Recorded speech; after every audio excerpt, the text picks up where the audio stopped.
नमस्कार। आपका अखबार के YouTube चैनल पर आपका स्वागत है। मैं हूं प्रदीप सिंह। विदेशी मीडिया, ख़ासतौर से अमेरिकी और यूरोपियन मीडिया जो है वो आम तौर पर कांग्रेस पार्टी और उसमें भी ख़ास तौर से गांधी परिवार के प्रति हमेशा नरम रुख रखता रहा है।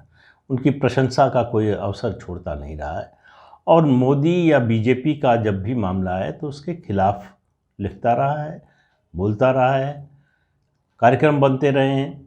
और उसके अलावा भारत में बहुत से ऐसे लोग हैं, पत्रकार, बुद्धिजीवी हैं, जिनकी रोज़ी रोटी इसी पर चलती है कि इस विदेशी मीडिया को बीजेपी के खिलाफ और कांग्रेस के पक्ष में लिखने बोलने वाले लोग चाहिए। लेकिन जब विदेशी मीडिया वही उसके सुर बदलने लगे तो आप समझिए कि कुछ बड़ा बदलाव हो रहा है, सोच में परिवर्तन आ रहा है या वास्तविकता को स्वीकार करने की ओर बढ़ रहे हैं। जो भी कारण हो, कारण मुझे नहीं मालूम है क्या है, लेकिन बदलाव का संकेत तो निश्चित रूप से है। आज का संदर्भ ये है कि द इकोनॉमिस्ट जो अमेरिकी पत्रिका है उसमें, उसके प्रिंट एडिशन में भी और ऑनलाइन एडिशन में भी एक लेख छपा है कांग्रेस पर, here today gone tomorrow. Here जो है वो यहाँ वाला नहीं, वंशवाद वाला, HEIR, हियर, कि वंशवाद आज है और वो चला जाएगा, विलुप्त हो जाएगा। तो वंशवाद विलुप्त हो जाएगा, उसको फिर एक्सप्लेन किया है। एक्सप्लेन करने में दो प्रमुख बातें कही हैं। एक बात कही है कि एक परिवार का डोमिनेंस होने के कारण कांग्रेस पार्टी में उस पार्टी से टैलेंट दूर भाग रहा है, प्रतिभाशाली लोग आ नहीं रहे हैं या जो हैं वो निकल रहे हैं, बाहर जा रहे हैं। तो एक कारण उन्होंने ये बताया। तो दूसरा उन्होंने कारण बताया जो इसी का निष्कर्ष है, आगे की कड़ी है, वो ये कि ये परिवार कांग्रेस पार्टी के लिए सबसे बड़ी लाइबिलिटी बन गया है। और तीसरी बात कही कि इस परिवार के रहते हुए भारत में विपक्ष कभी मजबूत नहीं हो सकता। ये तीन बड़ी बातें कही हैं कि अगर विपक्ष को मजबूत होना है भारत में तो इस परिवार को राजनीति से बाहर जाना होगा। अब आप देखिए कि ये बात अगर कोई बीजेपी का नेता कहता या कांग्रेस विरोधी किसी और दल का नेता कहता तो उस पर राजनीतिक मंशा का और दूसरे कई तरह के आरोप लगाए जा सकते थे। लेकिन अगर द इकोनॉमिस्ट ये बात लिख रहा है तो ये मानना चाहिए कि जो प्रशंसक था वो अगर आलोचना कर रहा है तो उसके मायने गंभीर है। वैसे मैं विदेशी मीडिया में भारत के बारे में जो छपता है उसको बहुत गंभीरता से नहीं लेता हूँ, लेना भी नहीं चाहिए। लेकिन ये एक जो ट्रेंड बदल रहा है इसलिए उसकी ओर नज़र गई, और इसलिए भी उसकी ओर नज़र गई कि वो वास्तविकता के सबसे करीब बात कही जा रही है। अब आप देखिए इस परिवार का कब्जा, आज़ादी से पहले की बात नहीं करूंगा, नेहरू एरा की भी बात नहीं करूंगा, लेकिन पिछले 43 साल यानी 43 ईयर्स में 37 साल इस परिवार का व्यक्ति कोई ना कोई जो है वो पार्टी का अध्यक्ष रहा है। इससे आप अंदाज़ा लगा लीजिए कि जब वंशवाद की बात कही जाती है, डायनेस्टी की बात कही जाती है, तो कांग्रेस का नाम सबसे पहले आता है। इस देश में आज़ादी के बाद डायनेस्टी को लाने और उसको स्थापित करने में इस परिवार का सबसे बड़ा योगदान रहा है।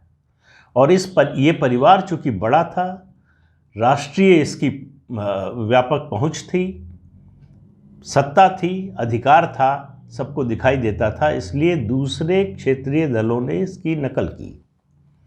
अब इकोनॉमिस्ट ने एक और बात कही है।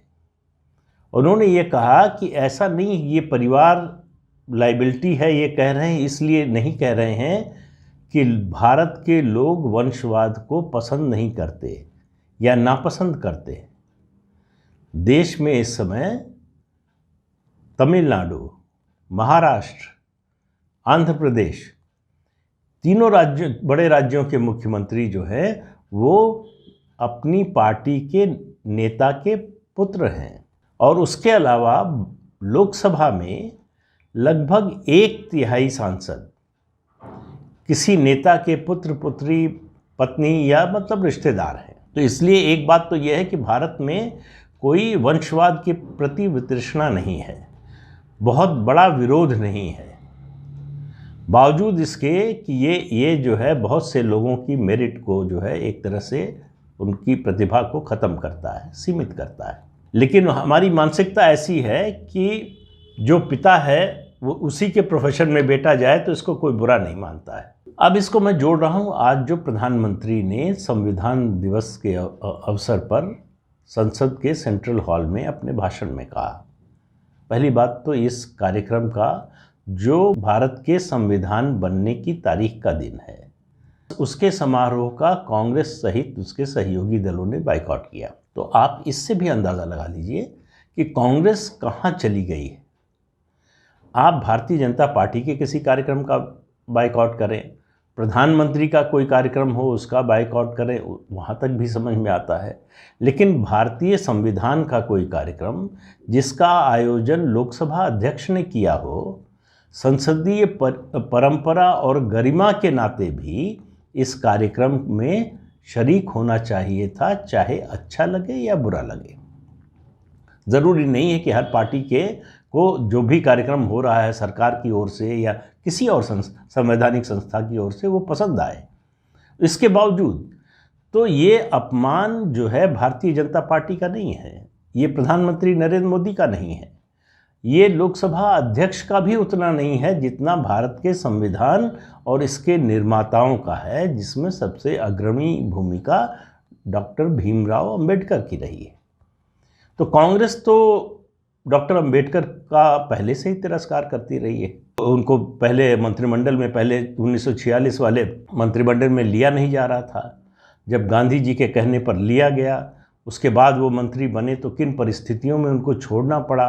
संसद में उनका भाषण है, जब उन्होंने इस्तीफा दिया मंत्रिमंडल से, तब उन्होंने जो बातें बताई वो आंखें खोलने वाली हैं। उसका जिक्र मैं पहले 1-2 वीडियो में कर चुका हूँ, इसलिए दोहराऊंगा नहीं। तो कुल मिलाकर प्रधानमंत्री ने आज ये कहा, एक बड़ी बात कही, एक नए सिरे से हमला किया। नया तो नहीं कहेंगे, नए सिरे से उन्होंने कहा भारत में डेमोक्रेसी को अगर खतरा है तो ये परिवारवाद वाली पार्टियों से है। ये पार्टियां देश के लिए, जनतंत्र के लिए नहीं, परिवार द्वारा परिवार के लिए हैं। तो ये पार्टियां जो हैं वो स्वाभाविक रूप से जो ग्रोथ होती है किसी भी डेमोक्रेसी में राजनीतिक दलों की, उसको रोकती हैं।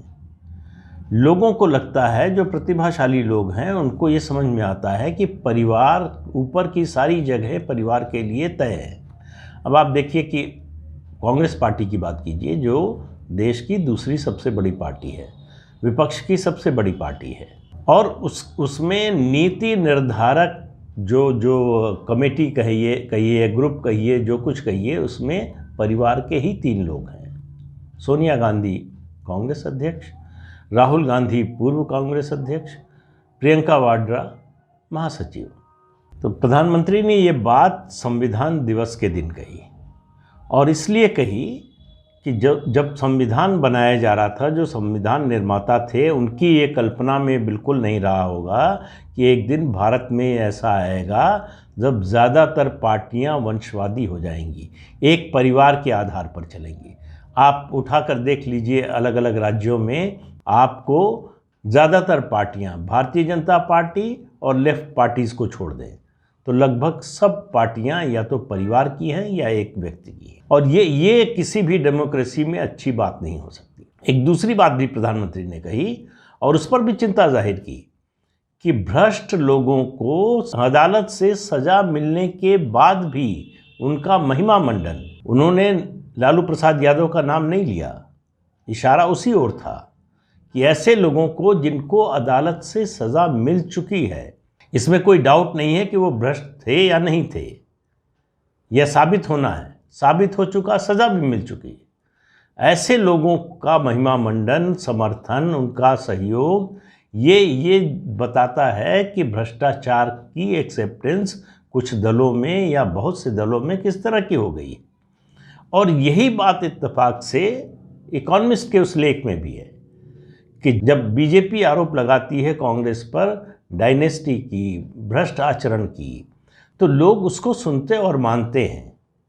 इसके विपरीत भारतीय जनता पार्टी अपने को एक मेरिटोक्रेटिक पार्टी और मॉडर्न पार्टी के रूप में पेश करती है, और प्रधानमंत्री अपने को जब वो कहते हैं कि वो एक गरीब परिवार से आए हैं, एक चाय बेचने का काम करते थे पहले, तो इसको एक्सेप्टेंस मिलती है, इसको लोग स्वीकार करते हैं। लोगों को इसमें कोई बनावट नज़र नहीं आती है, वो दिखाई देता है लोगों को। तो कुल मिलाकर बात ये है कि क्या भारत से ये जो डेमोक्रेसी के लिए एक ग्रहण बन गया है, अभिशाप बन गया है वंशवादी पार्टियों का, उसका खात्मा होगा? इसकी उम्मीद कम लगती है, क्योंकि देखिए इस हालत में भी कांग्रेस पार्टी को पिछले लोकसभा चुनाव में लगभग 12 करोड़ वोट मिले, 19.49% वोट मिले। तो कांग्रेस, और उसके बाद जो तीसरी पार्टी आती है वो तृणमूल कांग्रेस पार्टी आती है, जिसको करीब 2.5 करोड़ वोट मिले। तो आप ये समझ सकते हैं कि राष्ट्रीय स्तर पर बीजेपी का कोई चैलेंजर नहीं है।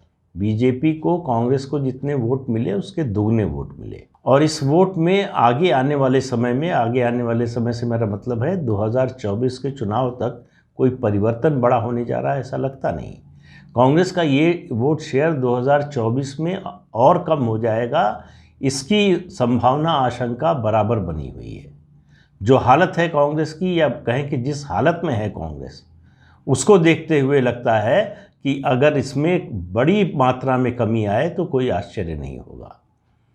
तो बात यह है कि कांग्रेस और ख़ास तौर से इस परिवार के खिलाफ जिस तरह का माहौल बन रहा है, परिवार के नाम पर जिस तरह से बाकी विपक्षी दल कांग्रेस से दूर होते जा रहे हैं, परिवार के कारण जिस तरह से पार्टी के अंदर असंतोष पनप रहा है, ये G23 दरअसल आप कह सकते हैं कि ये लोग अपना भविष्य अंधकार में देख रहे हैं और उनको कुछ मिलने की उम्मीद नहीं है, इसलिए कह रहे हैं। लेकिन बात ये है कि पार्टी में दिखावे के लिए ही सही, जो एक चर्चा होती थी, डिस्कशन होता था किसी मुद्दे पर, किसी मसले पर, वो ख़त्म हो चुका है।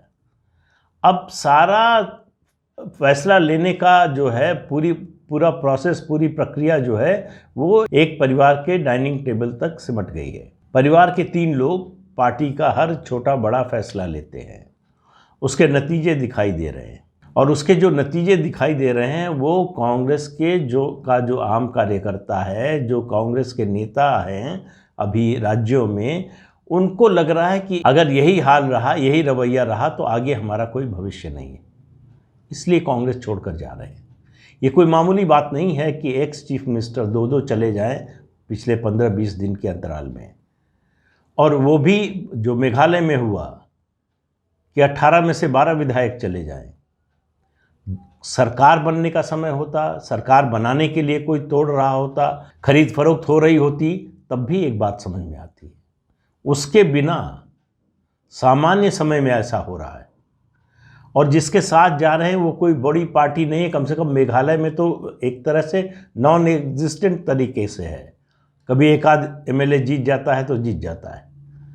उस पार्टी में जा रहे हैं जो पार्टी लंबे समय तक रूलिंग पार्टी थी कांग्रेस, उसको छोड़कर, जो अब भी नंबर 2 की पार्टी है उसको छोड़कर। तो आप इससे अंदाज़ा लगाइए कि कांग्रेस की हालत क्या है। लेकिन कांग्रेस की जो भी हालत हो, उससे कांग्रेस का जो प्रथम परिवार है, गांधी परिवार, उसको कोई फर्क नहीं पड़ता। जब तक पार्टी की कुंजी उनके हाथ में है, चाबी उनके हाथ में है, तब तक उनको इस बात से कोई फर्क नहीं पड़ता कि पार्टी कहाँ जा रही है। उनको भी अब पता है कि उनका रुक्का चलता नहीं, उनके कहने पर वोट मिलते नहीं। ये जो वोट आपको दिखाई दे रहे हैं 11-12 करोड़, ये दरअसल जो ट्रेडिशनली बना हुआ है कांग्रेस का आधार, जो स्वभाव से, आदत से कांग्रेसी हैं, वही हैं, वो भी धीरे धीरे बिखर रहे हैं।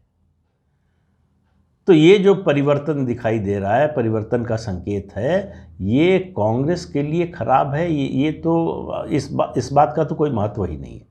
मैं कई बार राहुल गांधी पर या कांग्रेस पर कोई कार्यक्रम करता हूँ तो बहुत से मित्र जो है टिप्पणी करते हैं, कमेंट करते हैं, कमेंट बॉक्स में लिखते हैं ये लोग ख़त्म हो चुके हैं, इनके बारे में क्यों समय बर्बाद करते हैं। नहीं, ख़त्म नहीं हो चुके हैं। समस्या यही है कि ये हैं भी नहीं और नहीं भी हैं।